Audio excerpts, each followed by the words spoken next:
tu vas prendre un autre chemin. Amen. Si tu veux quitter Montréal pour aller à Rome, tu vas prendre un autre chemin. Amen. Ça va te conduire à Rome. Mais est-ce que quelqu'un sait que le chemin pour aller au ciel, c'est un seul chemin? On ne part pas au ciel en allant en bas, on va au ciel en allant en haut. Amen. Il y a un seul chemin pour aller au ciel. Et le Seigneur nous demande d'aller par ce chemin. Alléluia. Gloire au nom de Jésus. La parole de Dieu nous dit dans le livre de Proverbes 22, que quelqu'un dise Proverbe. C'est un livre de la sagesse. Amen. Alléluia. Proverbe chapitre 22 à partir du verset 28. On va lire le verset 28 et 29. Merci beaucoup. Alléluia. La parole de Dieu nous dit, ne déplace pas la borne ancienne que tes pères ont posée. Si tu vois un homme habile dans son ouvrage, il se tient auprès des rois. Il ne se tient pas auprès des gens obscurs. Que quelqu'un dise des gens obscurs. Alléluia. Qu'est-ce que ce proverbe est en train de nous dire? Il nous dit, ne déplace pas la borne ancienne que tes pères ont posée. En tant qu'enfants de Dieu, nous devons suivre le chemin que nos pères ont posé. Amen. Nous devons suivre ce que les apôtres ont fait. Nous devons marcher selon nos anciens. Amen. Et nous devons respecter ce chemin. Si nous voyons nos anciens marcher dans une bonne voie, nous avons un témoignage qu'ils marchent avec le Seigneur Jésus. Amen. Et nous aussi, en tant qu'enfants de Dieu, nous voulons marcher dans le chemin que Dieu leur a montré. Alléluia. Dis à ton voisin, il y a un seul chemin. Amen. Gloire au nom de Jésus. Proverbe 15, verset 31.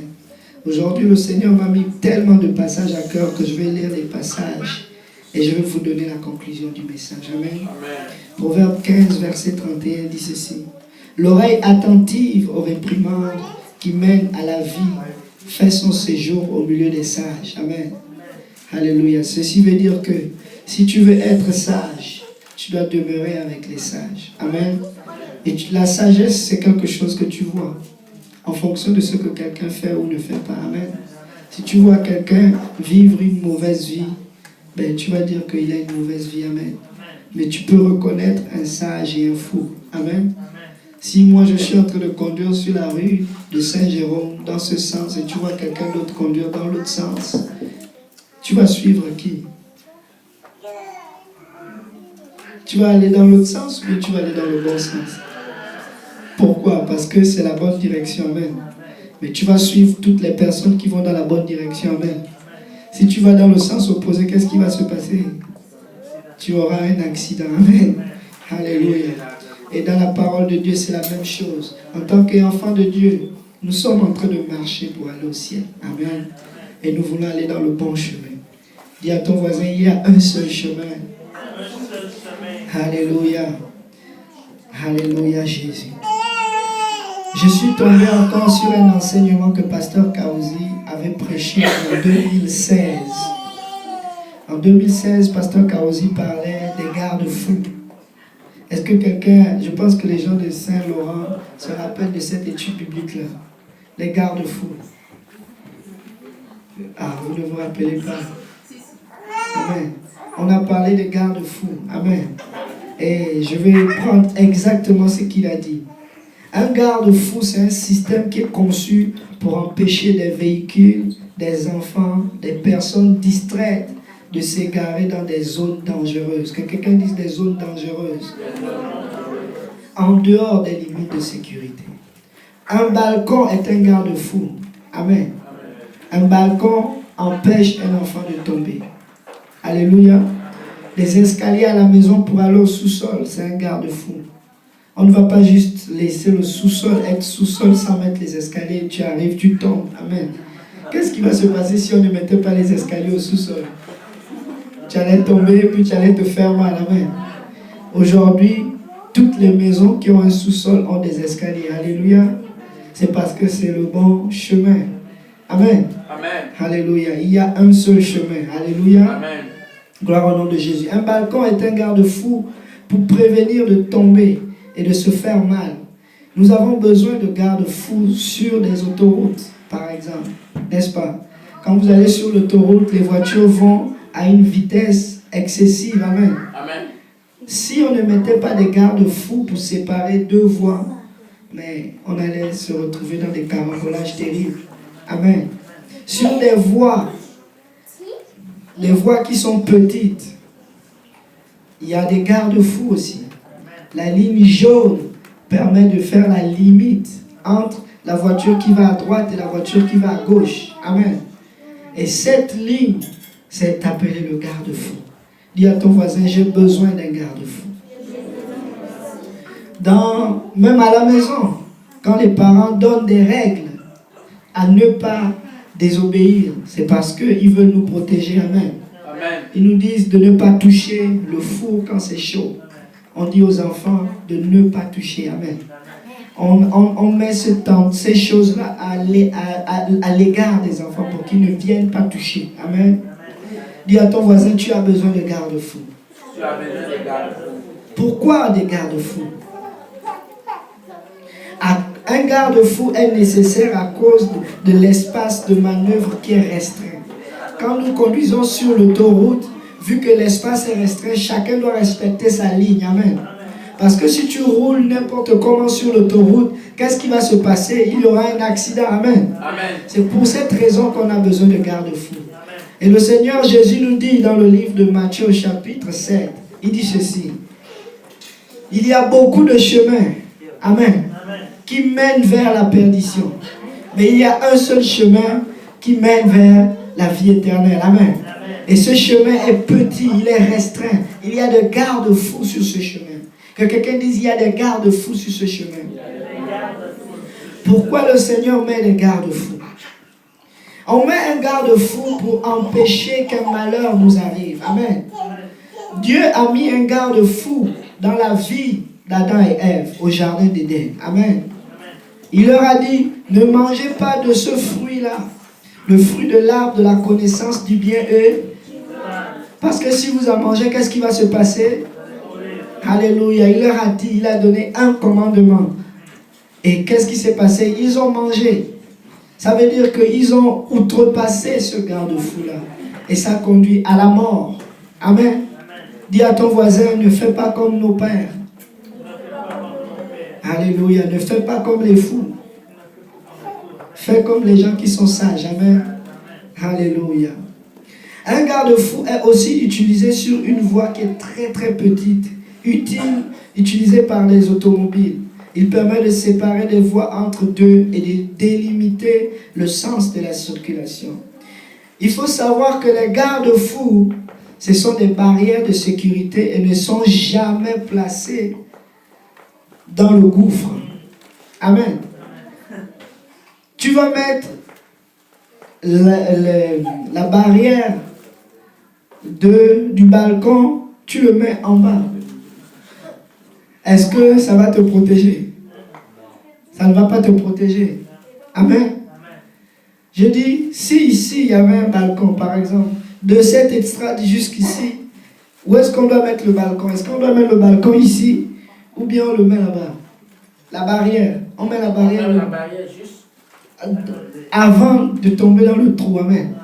On met la barrière avant de tomber. Quand vous allez voir, qui est déjà allé voir les chutes de Niagara? Les chutes. On appelle ces chutes-là comment au Canada ici? Niagara Falls. Niagara Falls. Qui est déjà allé à Niagara Falls? Est-ce qu'à Niagara Falls, on met les limites des gardes côtiers dans Amen. On met ça à des kilomètres à l'avance. Amen. Pourquoi on fait ça? Pour protéger. Amen. Lorsqu'on fait ces choses, c'est pour nous protéger. Dis à ton voisin, c'est pour te protéger. Alléluia. Parce que cette barrière, si elle n'est pas mise au bon endroit, tu vas finir par tomber. Et cette chute va être mortelle. Amen. Les barrières de sécurité sont toujours mises à la ligne, au bon endroit. Dis au bon endroit. Au bon endroit. Alléluia. Certaines de nos plus grandes erreurs auraient été évitées si nous avons des limites et des barrières de sécurité. Amen. Est-ce que quelqu'un a déjà fait une erreur dans la vie? Oui. Est-ce que quelqu'un a déjà eu un accident dans la vie? Oui. Habituellement, quand tu as fini d'avoir l'accident, tu te dis, si je savais, j'aurais dû être vigilant. J'aurais pu faire attention. Amen. Amen. Mais laissez-moi vous dire, il y a un seul endroit où il n'y aura pas de demi-tour. c'est l'éternité. Amen. Dis à ton voisin, il y a un endroit où il n'y aura pas de demi-tour. C'est maintenant ou jamais. Tu n'auras pas un garde-fou après la mort. Amen. Tu ne feras pas attention après la mort parce que tu seras déjà mort. Amen. Donc si nous devons mettre des barrières, si nous devons mettre des barrières de sécurité dans notre vie, c'est aujourd'hui. Dis à ton voisin, c'est aujourd'hui. S'il faut marcher sur le chemin qui est étroit et restreint, c'est aujourd'hui. Ce n'est pas demain. Amen. Parce que demain n'est pas promis. Alléluia. La barrière de sécurité est un standard. Que quelqu'un dit un standard.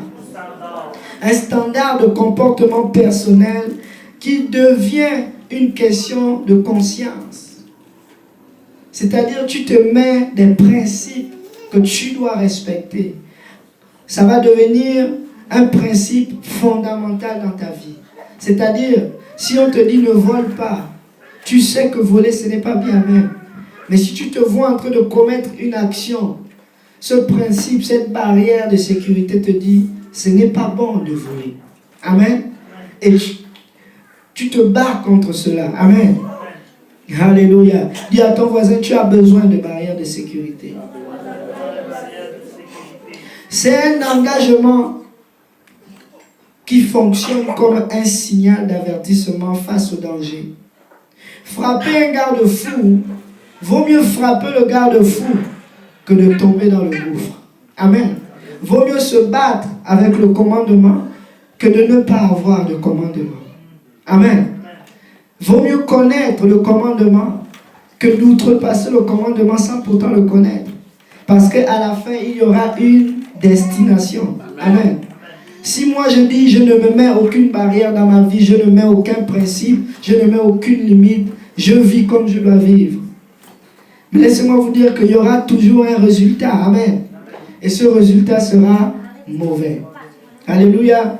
Dis je veux avoir des bons résultats. Je préfère avoir des barrières dans ma vie au lieu de laisser la vie me diriger. Amen. Alléluia. Il y a une petite histoire qui m'a beaucoup touché dans la parole du Seigneur. Et cette histoire se trouve dans le livre de Matthieu chapitre 25. Le Seigneur parle en parabole. Dit que le Seigneur parle en parabole. Il le fait, c'est pour que nous on aille chercher. Amen. Il dit c'est celui-là qui cherche, qui trouve. Alléluia. Si tu cherches la parole de Dieu, tu vas la trouver. Amen. Alléluia. Matthieu chapitre 25 à partir du verset 1. La parole de Dieu dit ceci.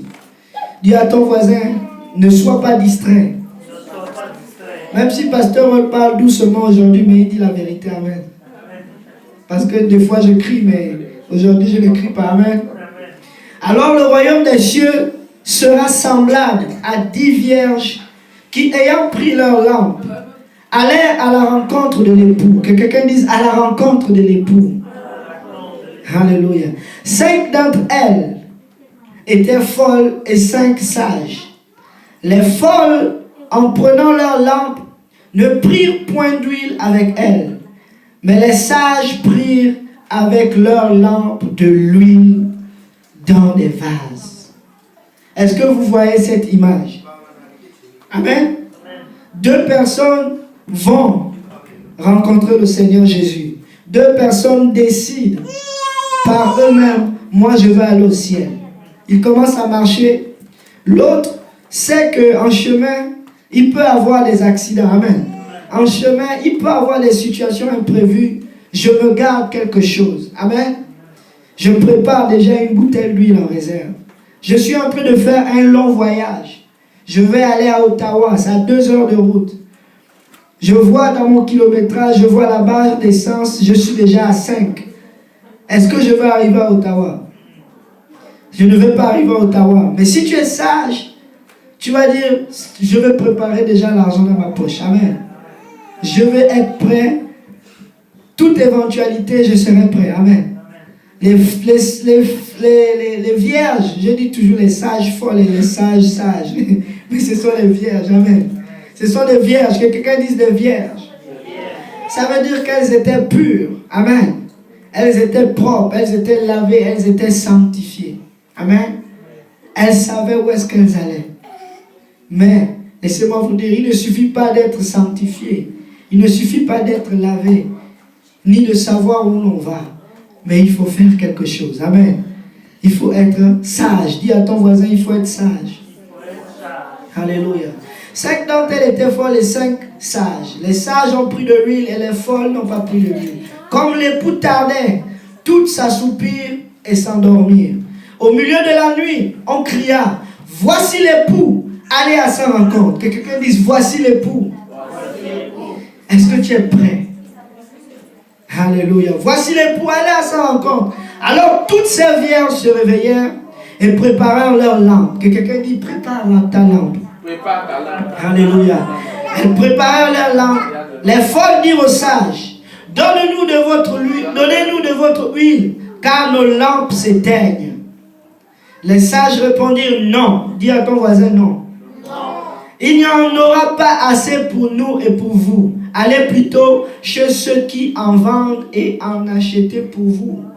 Pendant qu'elles allaient en acheter, l'époux arriva. Celles qui étaient prêtes entrèrent avec lui. Que quelqu'un dise celles qui étaient prêtes.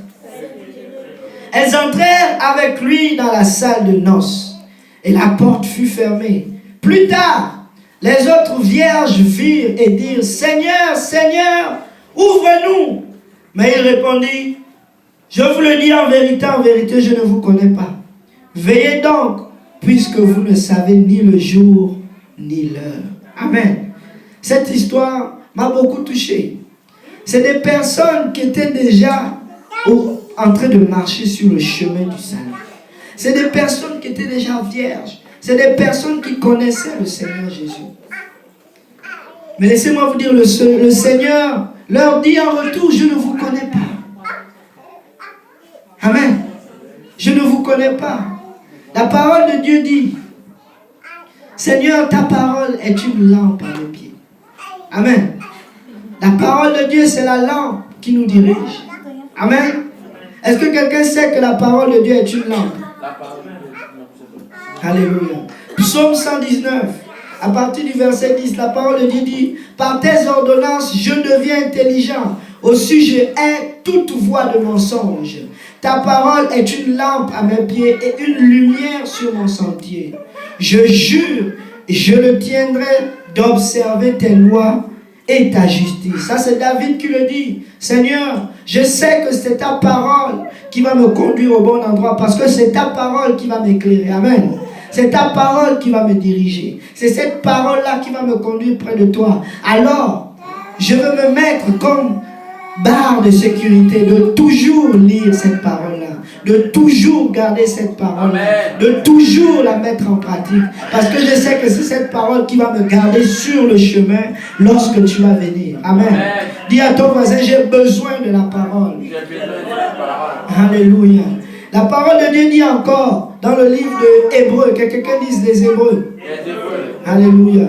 Hébreux au chapitre 11, à partir du verset 1. Or, la foi est une ferme assurance des choses qu'on espère, une démonstration de celles qu'on ne voit pas. Que quelqu'un dise une démonstration des choses,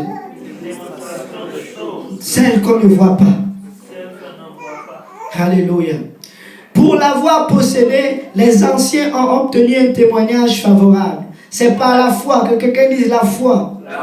C'est par la foi que nous reconnaissons que le monde a été formé et par la parole de Dieu, en sorte que ce qu'on voit n'a pas été fait de choses visibles. C'est par la foi qu'Abel offrit à Dieu un sacrifice plus excellent que celui de Caïn. C'est par elle qu'il fut déclaré juste, Dieu approuvant ses offrandes, et c'est par elle qu'il parle encore, quoique mort. C'est par la foi qu'Enoch, que quelqu'un dise Enoch. C'est par la foi aussi qu'Enoch fut enlevé pour qu'il ne vit point la mort et qu'il ne parut plus parce que Dieu l'avait enlevé. Car avant son enlèvement, il avait reçu le témoignage qu'il était agréable à Dieu. Amen. Or, sans la foi, il est impossible de lui être agréable. Dis, il est impossible d'être agréable à Dieu. Alléluia. Impossible d'être agréable à Dieu. Alléluia. Car il faut que celui qui s'approche de Dieu croit que Dieu existe et qu'il est le rémunérateur de ceux qui le cherchent. C'est par la foi que Noé, divinement averti des choses qu'on ne voyait pas encore, et saisi d'une crainte respectueuse, construisit une arche pour sauver sa famille. C'est par elle qu'il condamna le monde et devint héritier de la justice qui s'obtient par la foi. Dis à ton voisin, la justice s'obtient par la foi. La justice s'obtient par la foi. Et laissez-moi vous dire, cette justice s'obtient par la foi. Dieu nous sauve. Amen. Nous sommes déjà dans la maison de Dieu. Comment se fait-il qu'il y aura d'autres qui vont arriver et il y aura d'autres qui ne vont pas arriver alors que la grâce de Dieu couvre tout le monde? Amen. La grâce de Dieu couvre tout le monde. Comment se fait-il que ces vierges avaient toute une lampe? Elles avaient toute une lampe, mais elles n'avaient pas d'huile. Il y avait une qui manquait de l'huile. Dis à ton voisin, où est ton huile? Où est la parole de Dieu qui s'obtient par la foi? Tu as besoin d'huile. Amen. Tu as besoin de garde-fou. Tu as besoin des principes bibliques. Tu as besoin de la parole de Dieu. Dis à ton voisin, tu en as besoin. Parce que ce que ton voisin a, ce n'est pas pour toi. Amen. Dis à ton voisin, ce que ton voisin a, ce n'est pas pour toi. Imaginez-vous que le Seigneur vient et que c'est le chaos partout. Mais lorsque ça va être le chaos partout, vous n'allez plus voir le pasteur. Le pasteur ne sera plus là pour venir vous prêcher la parole. Amen. Mais laisse-moi te dire que c'est cette parole-là que tu auras emmagasinée pendant ton temps de vie, de consécration. Quand les choses vont bien, c'est le moment de mettre une barrière. Quand les choses vont bien, quand tu as encore la possibilité, c'est le moment de servir Dieu. C'est le moment d'être fidèle dans la maison de Dieu. C'est le moment de servir Dieu. Parce que ce jour-là viendra. Si on commence à interdire les églises, on va se regrouper dans les maisons, mais à un moment donné, on va venir même cogner dans nos maisons pour dire, je ne veux pas que vous vous rassembliez. Amen. Ça arrive dans d'autres pays, en Chine, en Russie. On interdit les gens de partager la parole de Dieu que nous avons aujourd'hui. Amen. Mais comment font-ils pour persévérer? Ceux qui sont chrétiens, c'est parce qu'ils ont cette parole dans leur cœur. Lorsqu'on a persécuté le peuple de Jérusalem, l'église, parce qu'ils avaient persévéré dans la parole avec les apôtres, pendant ce temps-là qu'ils avaient des réserves en eux. Lorsqu'on les a persécutés, la parole de Dieu dit que leur lampe ne se pas éteinte en route. Ils avaient la parole de Dieu dans leur cœur. Et ils ont pris cette parole, ils ont commencé à aller de ville en ville. Amen. Ils ont commencé à aller de maison en maison, à aller enseigner la parole de Dieu. Et la ville a explosé. Dis à ton voisin, c'est maintenant. Si tu veux marcher pour Dieu, c'est maintenant. Alléluia. Frère Paul, est-ce que tu peux me donner le chargeur dans mon sac, s'il vous plaît? Que quelqu'un dise, la parole. La parole de Dieu nous dit ceci. La foi vient de ce que l'on entend. Et ce que l'on entend vient de là. Alléluia. Alors, si la foi est nécessaire pour être sauvé, comparez la foi à cette huile qui manquait à certaines personnes pour être sauvées. Le Seigneur dit ceci dans le livre de Luc au chapitre 22, verset 31. Le Seigneur dit à Simon, Simon, Simon, Satan vous a réclamé pour vous cribler comme du froment. Regardez, le diable vient nous réclamer. Mais laissez-moi vous dire, qu'est-ce que Dieu fait? Il dit, mais j'ai prié pour toi afin que ta foi ne défaille point. Quand tu seras converti, affermis tes frères.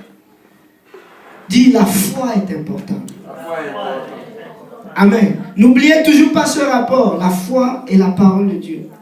La foi et la parole de Dieu. Amen. 1 Timothée, au chapitre 1, à partir du verset 18. Le commandement que je t'adresse, Timothée, mon enfant, selon les prophéties faites précédemment à ton sujet, c'est que d'après elles, tu combattes le bon combat. Que quelqu'un dise le bon combat. Tu combattes le bon combat en gardant la foi et une bonne conscience. Que quelqu'un dise en gardant la foi. Dis encore la foi. Amen. On combat. Le diable nous réclame. Dieu prie pour la foi. On exhorte des frères et des sœurs à combattre le bon combat de la foi. Dis à ton voisin, la foi est importante. Il dit, quelques-uns l'ont perdu et ils ont fait naufrage par rapport à la foi. De ce nombre sont Hyménée et Alexandre que j'ai livrés à Satan afin qu'ils apprennent à ne pas blasphémer. Waouh! Quelqu'un a fait naufrage, c'est-à-dire qu'il était en train de marcher pour le chemin et là son bateau a coulé. À cause, il manquait de foi. Dis à ton voisin, tu as besoin de l'huile. Tu as besoin de la foi. Alléluia. Proverbe au chapitre 6 dit ceci, à partir du verset 20. Mon fils, garde les préceptes de ton père. Dis à ton voisin, garde les préceptes de ton père. Et ne rejette pas l'enseignement de ta mère. Lis-les constamment sur ton cœur. Attache-les à ton cou. Ils te dirigeront dans ta marche. Que quelqu'un dise, ils te dirigeront dans ta marche. Alléluia. La parole de Dieu va nous diriger dans notre marche. La parole de Dieu va nous guider sur le chemin. Et c'est la parole de Dieu que nous avons tous ici. Amen. Nous avons tous une Bible à la maison. Nous avons tous cette Bible-là. Mais nous voulons avoir des bons fondements et des bons principes. Amen. Ils te dirigeront dans ta marche. Ils te garderont sur ta couche. Ils te parleront à ton réveil. Car le précepte est une lampe. Et l'enseignement une lumière. Que quelqu'un dise l'enseignement une lumière. Et les avertissements de la correction sont le chemin de la vie. Et ils te préserveront de la femme corrompue, de la langue doucereuse de l'étrangère. On parle toujours de femmes corrompues comme étant cette Babylone-là. On parle toujours de femmes corrompues comme étant Satan. Toujours en train de mentir, toujours en train de séduire. Mais qu'est-ce qu'il veut? Le diable veut voler ta foi. Si Dieu prie pour la foi, c'est parce qu'il sait que la foi est importante pour continuer le chemin. Et il sait que cette foi-là ne s'obtient que par la parole de Dieu. Lorsque tu lis la parole de Dieu, lorsque tu demeures dans cette parole de Dieu, lorsque tu demeures avec des frères qui partagent la même foi que toi, lorsque tu demeures dans la maison de Dieu, tu es en train de bâtir ta foi. Tu es en train d'affermir ton vase. Amen. Tu es en train de remplir de l'huile. Parce que ce jour-là, lorsqu'il n'y en aura pas, tu vas te défendre toi-même. Amen. Amen. La parole de Dieu dit, le Saint-Esprit vous enseignera toutes choses. Mais le Saint-Esprit ne peut pas t'enseigner ce que tu n'as pas. Amen. La parole de Dieu dit aussi, l'homme bon tire des bonnes choses du bon trésor de son cœur. Mais le méchant aussi tire des mauvaises choses. Mais la parole de Dieu dit que nous sommes déjà méchants à la base. Nous sommes déjà tous corrompus. Amen. Amen. Nous sommes tous méchants. Est-ce que quelqu'un sait qu'il est méchant? Amen. Est-ce que tu sais que ton pire ennemi, c'est toi-même? Alléluia. Nous devons être persévérants dans la maison de Dieu. Amen. Amen. Nous ne pouvons pas seulement venir à l'église, peuple de Dieu, seulement une fois, dimanche. Nous ne pouvons pas seulement venir à la maison de Dieu seulement le dimanche. Ça ne marche pas. Vous n'allez pas avoir assez d'huile. Vous n'allez pas avoir assez d'huile. Amen. Laissez-moi vous dire, entre une personne qui travaille dans une station d'essence et une personne qui travaille avec les automobiles, qui est le plus riche entre les deux? Amen. Tout le monde peut avoir une automobile, amen. Mais tout le monde ne va pas avoir l'huile. Amen. Alléluia. Si tu travailles à la station d'essence, tu as tous les rabais. Amen. Ton tank sera toujours plein, tu seras toujours prêt à partir.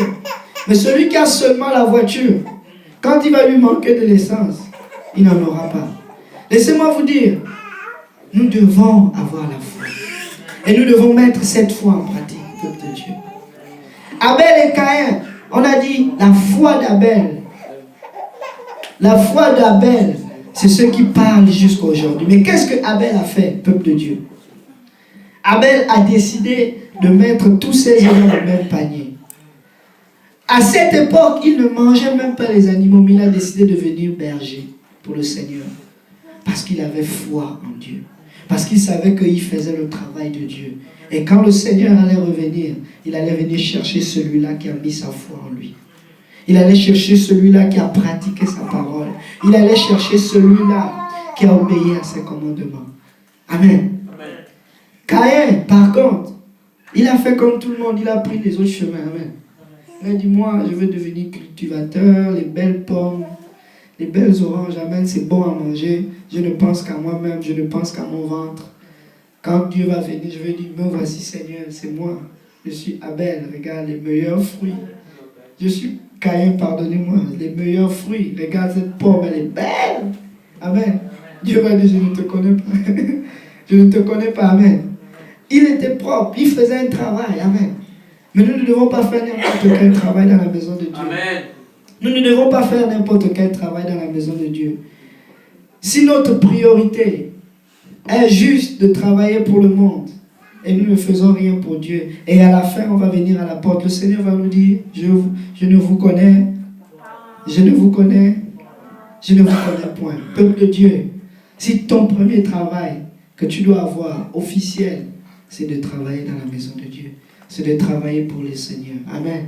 Je vais être celui-là qui sert de l'huile. Je vais être celui-là qui partage la parole de Dieu. Parce qu'au moment où j'en aurai besoin, je suis celui qui partage. Amen. Je suis celui qui donne. Quand j'en aurai besoin, je partage déjà. Amen. Je partage déjà la parole de Dieu. Je vais être celui-là qui pratique déjà le commandement. Je vais être celui-là qui évangélise. Parce que quand le grand évangéliste va revenir, il va me trouver en train d'évangéliser. Il va me trouver en train de faire ce travail-là. Mais si je fais autre chose, quand le Seigneur va revenir, il va dire, allez-y me chercher tous mes serviteurs qui doivent venir manger à mon souper. Laissez-moi vous dire, vous serez tellement occupés à faire ce que vous aimiez faire que vous n'auriez plus le temps de servir Dieu. Vous n'auriez plus cet amour-là. Amen. J'ai raconté jeudi dernier à l'étude biblique l'histoire que Pasteur Kaozi nous raconte toujours. Il dit ceci, il y avait un homme qui prêchait dans une ville. Il avait une pancarte, il disait répentez-vous, répentez-vous. Que quelqu'un dise répentez-vous. Il disait répentez-vous, répentez-vous. Et à chaque fois il passait dans la ville, il disait répentez-vous, car le royaume de Dieu arrive. Répentez-vous, car il y aura une grande destruction. À un moment donné, il ne faisait que répéter ça d'année en année. Que quelqu'un dise d'année en année. Et une personne l'a rencontré au milieu de la route. Il lui dit, mais toi, depuis que tu nous parles, personne ne t'écoute. Ça fait longtemps que tu es là. Pourquoi tu continues si personne ne t'écoute? Il dit, je ne le fais plus pour toi. Je le fais maintenant pour moi-même. Parce que si je ne le fais pas, je veux devenir comme toi. Amen. Si tu ne travailles pas pour le Seigneur, tu vas travailler pour qui? Tu vas travailler pour le diable.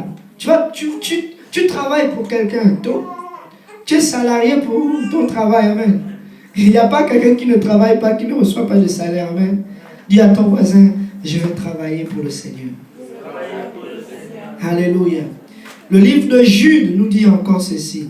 Jude, chapitre 1. Jude, c'est un livre, un seul chapitre, mais il a tout dit. Amen. Il dit au verset 3. Bien-aimés, comme je désirais vivement vous écrire au sujet de notre salut commun. Que quelqu'un dise notre salut commun.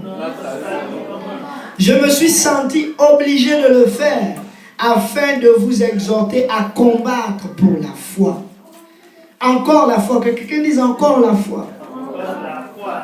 Qui a été transmise au sein une fois pour toutes. Dis à ton voisin, cette foi-là a été transmise au sein une seule fois. C'est à toi de la garder. Amen. C'est à toi de la chérir. C'est à toi de la conserver telle qu'elle. C'est à toi de travailler pour que cette foi demeure. Amen. Si quelqu'un qui travaille à la banque, il sort à chaque fois l'argent. Il est à la source. Amen. L'argent ne va jamais manquer. Bon, même si les banquiers aujourd'hui sont pauvres. Amen. Ce n'est pas grave. Mais un banquier du Seigneur ne sera jamais pauvre. Amen. Un serviteur de l'Éternel ne sera jamais pauvre. C'est pour cela la parole de Dieu, tu ne sers pas Dieu en vain. Amen. Si tu sers, c'est parce que tu vas recevoir quelque chose. Et qu'est-ce que Dieu veut qu'on fasse pour le servir?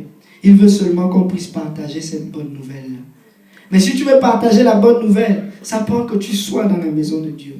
Ça prend que tu viennes à l'étude biblique pour remplir ton vase d'huile. Amen. Ça prend que tu cherches quelque chose à faire dans la maison de Dieu. Et le désir de Dieu est de sauver les âmes perdues. Amen. Il n'y aura pas une autre parole de Dieu qu'on va vous prêcher. Si on vous prêche autre chose qui n'est pas de la parole de Dieu, laissez-moi vous dire, c'est du mensonge. Si vous allez dans une église où on vous prêchera autre chose, c'est du mensonge. Amen. L'église est faite pour gagner des âmes. Il y a un seul chemin, il y a une seule église du Seigneur Jésus-Christ. Et cette église du Seigneur Jésus-Christ, c'est cette église-là qui va gagner les âmes. Nous pouvons avoir beaucoup d'églises, des sanctifiés, des saints de 150 ans. Non. L'église du Seigneur Jésus, c'est cette église-là qui est concentrée sur les âmes perdues. Amen. Dieu nous a donné un seul commandement qui est au-dessus de tous les commandements. Tu aimeras ton prochain comme toi-même. Alléluia. Qui est notre prochain? Qui est notre prochain? Notre prochain, ce ne sont pas les frères de l'église. Amen. Notre prochain, ce sont les gens qui sont dehors. Amen. Nous devons les aimer. Que quelqu'un dise, nous devons les aimer. Et pour les aimer, il faut manifester cela. Car la foi sans les œuvres est une foi. Amen. La foi sans les actions, elle est morte. Amen. Si tu as la foi, tu dois pratiquer cette foi-là. Amen. Alléluia. Dis à ton voisin, il a bientôt terminé. Il est rapide. Alléluia. 2 Jean au chapitre 1, au verset 4. J'ai été fortifié. J'ai été fort réjoui de trouver de tes enfants qui marchent dans la vérité. Que quelqu'un dise marche dans la vérité. Selon le commandement que nous avons reçu du Père. Et maintenant, ce que je te demande, Kyria. En fait, Jean était en train d'écrire à Kyria pour l'encourager. Amen. C'était un servant de l'Éternel qui était dans une ville et il voulait l'encourager par écrit. Ce que je te demande, Kyria, non comme te prescrivant un commandement nouveau, mais celui que nous avons eu dès le commencement, c'est que nous nous aimions les uns les autres. Que quelqu'un dit, nous devons nous aimer les uns les autres. Alléluia. Et l'amour consiste à marcher selon ses commandements. C'est là le commandement dans lequel vous devez marcher, comme vous l'avez appris dès le commencement. Depuis le jardin d'Éden, Dieu a donné un seul commandement. Et aujourd'hui, nous devons respecter juste un seul commandement. Nous aimer les uns les autres. Être là pour les autres. Amen. Et Dieu va nous bénir. Et Dieu va vous garder en lui. Peuple de Dieu, nous avons un voyage à faire. Amen. Et ce voyage-là, c'est le voyage du salut. Laissez-moi vous dire ceci. Il y a une église. Amen. L'église qui sert le Dieu vivant. Regardez ceux qui marchent devant vous. Regardez vos pasteurs, regardez vos dirigeants. Regardez à leur vie. Et imitez-les. Amen. Paul dit, suivez-moi alors que je suis Christ. Amen. C'est ça notre objectif, c'est ça notre mission.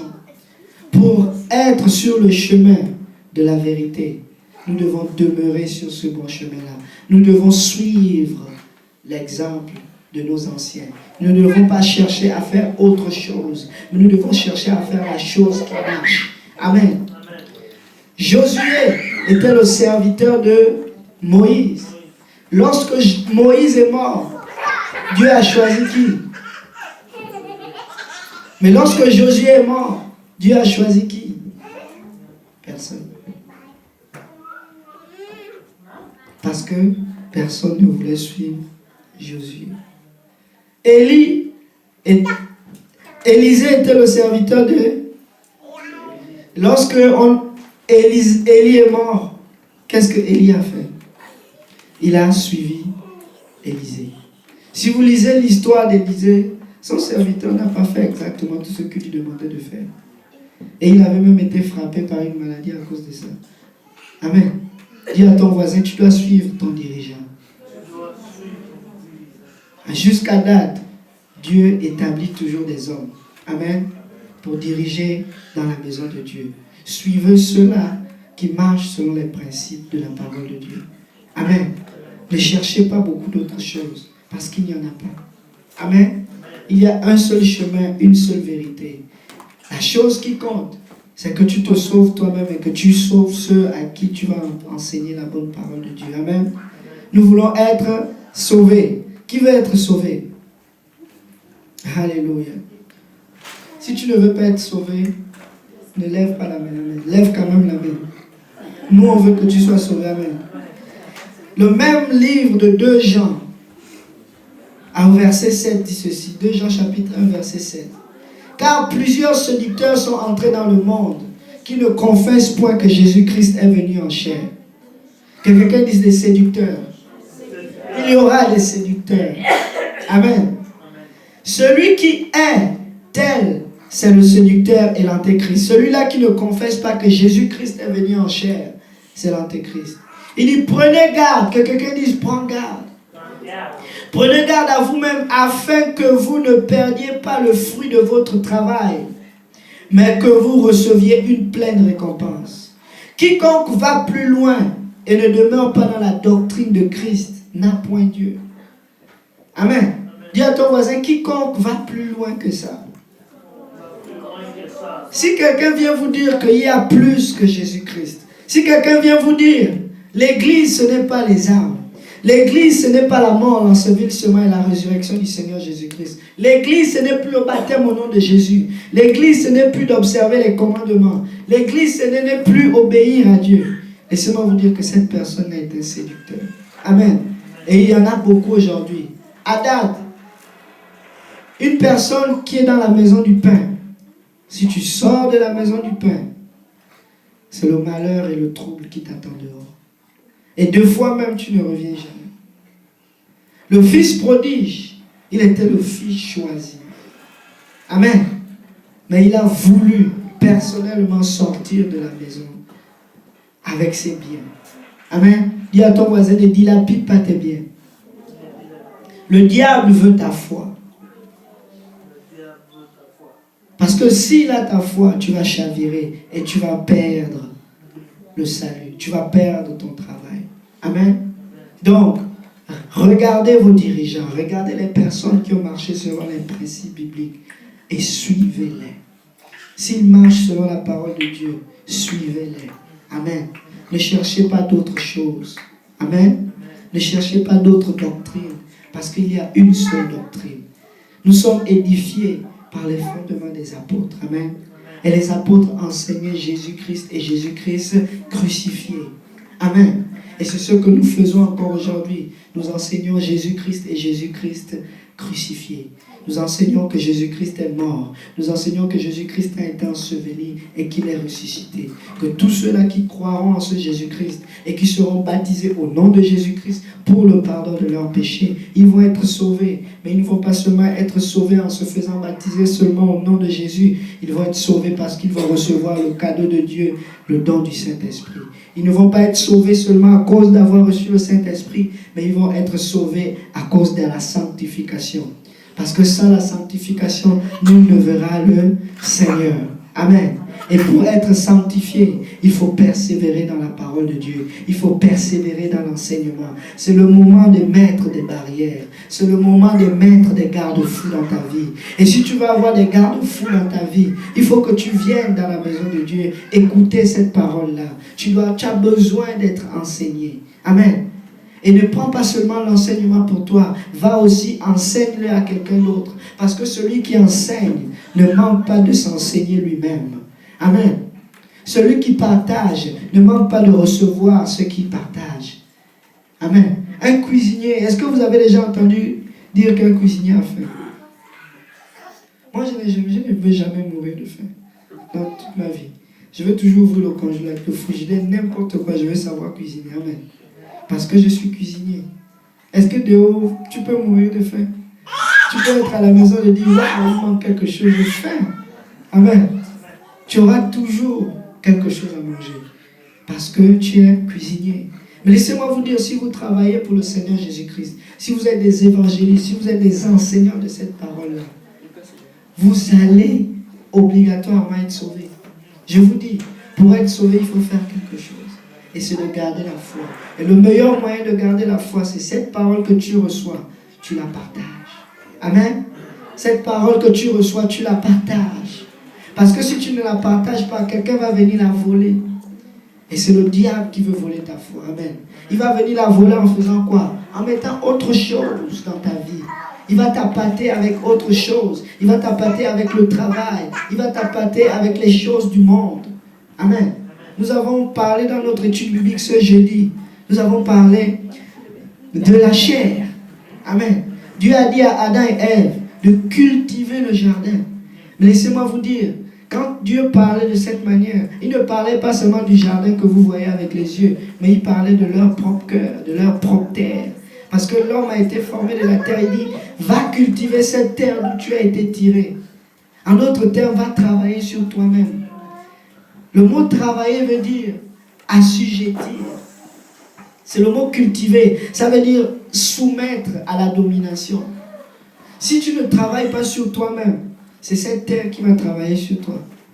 Parce que les convoitises de la chair vont faire la guerre à ton âme. Amen. Tu vas servir d'autres désirs. Mais si tu travailles pour le Seigneur, laisse-moi te dire, ton âme sera assujettie à l'œuvre de Dieu. Il y a beaucoup de choses à faire dans la maison de Dieu. Amen. Est-ce qu'il n'y a pas beaucoup de choses à faire dans la maison de Dieu? Cette maison est ouverte. Combien de personnes cette semaine sont venues dans la maison de Dieu? Cette semaine. Combien de personnes sont venues une fois? La semaine dernière, de dimanche à samedi. Samedi, ça fait 2 fois. Vous êtes venus dans la maison de Dieu 2 fois. 1000 fois. Non, dans une semaine, combien de fois vous allez dans la maison de Dieu? Si vous allez une fois, mais les 5 ou 6 autres fois, vous allez où? Où est-ce que vous allez? Vous allez au travail. Attention. C'est comme ça que le diable va venir voler votre foi. Le diable est malin, il est rusé. Amen. Il est malin, il est rusé. Comment il travaille? Il ne va pas venir te dire, oh, Bikram, écoute, ton travail, c'est pas bon, il ne faut pas travailler. Mais il va te donner encore plus de charges. Il faut travailler sur la terre. Si tu ne travailles pas sur la terre, tu vas travailler pour la terre. Amen. Si tu ne travailles pas sur la terre, tu vas être esclave de la terre. Et le travail que tu dois faire, c'est ton âme, c'est de sauver ton âme. Et c'est de garder la foi. Et garder la foi, c'est dans la parole de Dieu. Amen. Qui va travailler sur sa terre? Qui va travailler pour sa foi? Qui va combattre le bon combat de la foi dans cette nouvelle année? Le Seigneur dit, il y a un seul chemin. Amen. Il y a plusieurs chemins. Mais le chemin qui mène vers la vie éternelle, c'est un chemin qui est étroit. Amen. Il est restreint. Pour finir, nous allons aller dans le livre de Jérémie. Si on peut se lever tous ensemble. Alléluia. Je sais que ce n'est pas un message populaire, mais si tu manges quelque chose de bon dedans, ça va t'aider. Amen. Jérémie chapitre 6, verset 16. Ainsi parle l'Éternel. Placez-vous sur les chemins.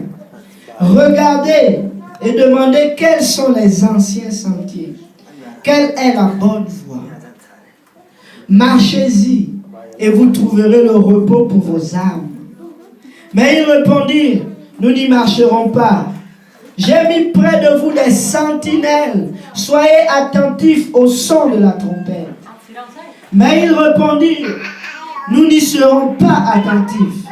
C'est pourquoi écoutez, nation, sachez ce qui leur arrivera, assemblée des peuples.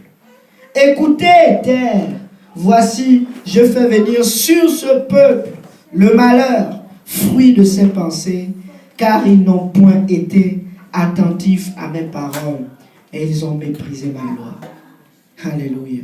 Le Seigneur dit, regardez tous ces chemins-là. Regardez tous ces chemins. Je mets toutes ces choses devant vous. Choisissez le chemin qui mène à la vie éternelle. Je sais que la vie éternelle, c'est un chemin étroit. Il faut venir à l'église. Il faut prier. Il faut jeûner. Mais laissez-moi vous dire, à la fin, il y a une grande bénédiction qui nous attend. Peuple de Dieu, c'est le moment de bâtir et de travailler pour le Seigneur. C'est le moment de remplir son vase d'huile. Amen. Je prends l'exemple juste de Pasteur Graham. Combien de fois cet homme est fidèle? Combien de fois cet homme est fidèle? Ça fait combien d'années qu'il sert Dieu? Et juste, ça fait plus de 40 ans. Plus de 40 ans. Il est toujours là à la prière. Le samedi, il ne va jamais manquer d'être là. Il est toujours là le lundi à la prière. Il est toujours là le mardi à la prière. Et il est toujours là à l'enseignement du mercredi. Il n'a jamais manqué d'être fidèle. Il a toujours été là. Et c'est sa fidélité qui fait en sorte qu'il récolte les fruits aujourd'hui. Laissez-moi vous dire, il est en train de sauver son âme. Et laissez-moi vous dire, personne ne peut voler ce qu'il a déjà bâti. Parce qu'il a beaucoup de personnes autour de lui qui vont l'encourager. S'il tombe, quelqu'un d'autre va prier pour lui. Il n'est plus à un endroit où il peut encore tomber. Et laisse-moi te dire, toi aujourd'hui qui es jeune, qui as de la force, qui as de la vigueur, est-ce qu'il y a quelqu'un qui peut te relever de la poussière aujourd'hui? À qui as-tu enseigné la parole de Dieu qu'au jour où tu en auras besoin, tu pourras récupérer cela? Qui sont tes amis avec qui tu passes la majorité de ton temps pendant toute une semaine? Est-ce que tu passes ce temps avec les gens du dehors, ou bien tu passes ce temps avec les gens qui peuvent te mener au bon chemin? Pensez-y. Nous sommes en train de combattre le combat de notre vie. Et ce n'est pas dans la chair que nous faisons ce combat. Mais nous combattons contre les principautés et les dominations. Et laissez-moi vous dire, cette domination, elles sont réelles. Regardez le chemin que Dieu a placé pour vous. Dieu a mis des sentinelles pour que vous entendiez le son de la trompette. Mais si vous ne venez pas écouter la parole de Dieu, si vous ne venez pas quand on dit la prière, quand n'importe quel pasteur vous donne un programme, observez ce programme. Est-ce que ce programme me permet de me rapprocher un peu plus de Dieu? Si ça te permet de te rapprocher plus de Dieu, saisis-toi de cela. Parce que demain, ça va devenir ton témoignage. Ça va devenir ta base de vie. La majorité d'entre nous sommes ici. C'est parce que nous avons quelqu'un qui a fait ces choses dans nos vies, dans nos familles. Amen.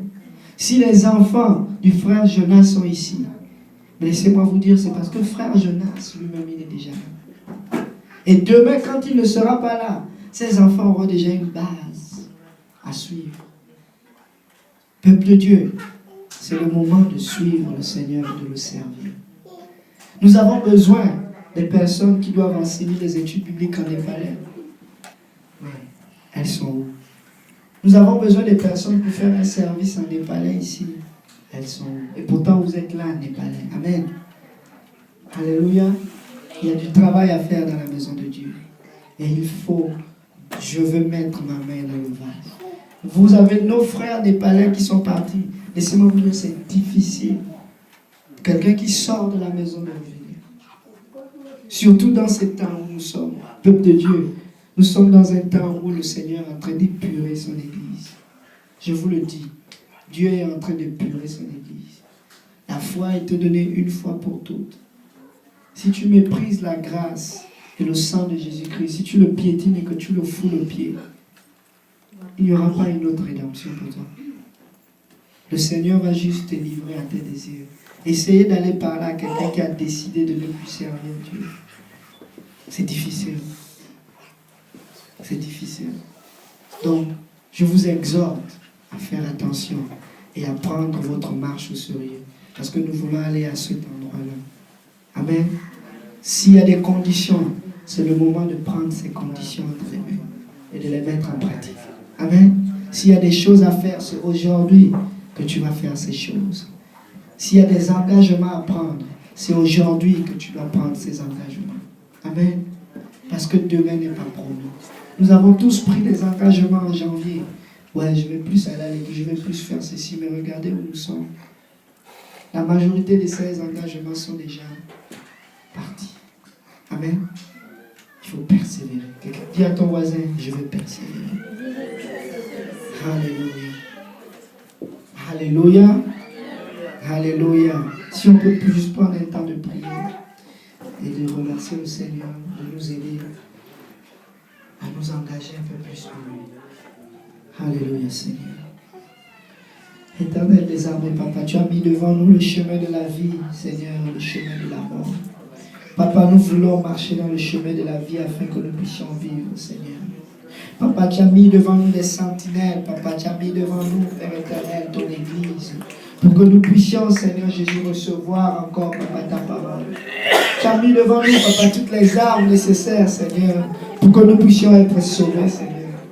Permets-nous de nous saisir de toutes ces armes, Seigneur. Papa, permets-nous d'être fidèles dans ta maison. Permets-nous d'être fidèles dans le travail que nous faisons pour toi, Seigneur. Nous voulons, Papa, être des évangélistes. Nous voulons être, Papa, des enseignants. Donne-nous le désir d'enseigner. Donne-nous le désir de servir. Donne-nous le désir, Papa, de marcher sur le sentier que tu as tracé pour nous, Seigneur. Papa, permets-nous d'être des Caïns, des Abel, Seigneur, pas des Caïns, Seigneur.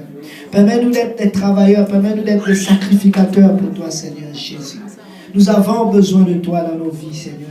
Nous avons besoin de toi dans nos familles, Seigneur. Papa, que ta lumière luise encore dans nos vies. Papa, aide-nous à garder la foi en toi, Seigneur. Aide-nous à remplir, Papa, nos vases d'huile, Papa, en venant d'écouter ta parole, Seigneur, et en pratiquant cette parole, Seigneur. Aide-nous à placer des garde-fous, Papa, devant nous, Seigneur. Aide-nous à écouter les enseignements, Papa, de l'Église, Seigneur Jésus. Car nous voulons être sauvés, Seigneur. Oh, Papa, nous prions, Papa, que tu sanctifies ton peuple encore, Papa. Et que tu les lies à toi, que tu les attaches à ta parole, Seigneur. Car nous désirons, Seigneur Jésus, travailler pour toi et non de travailler pour le monde, Seigneur. Aide-nous, Seigneur Jésus. Nous avons besoin de toi. Aide-nous, Seigneur Jésus. Nous avons besoin de toi. Au nom de Jésus. Que quelqu'un dise au nom de Jésus. Alléluia. Donc, c'est le temps de dîmer des offrandes. Amen. Donnons au Seigneur Jésus. Alléluia. Le pasteur ne va pas vous faire la guerre. Il ne va pas vous poursuivre.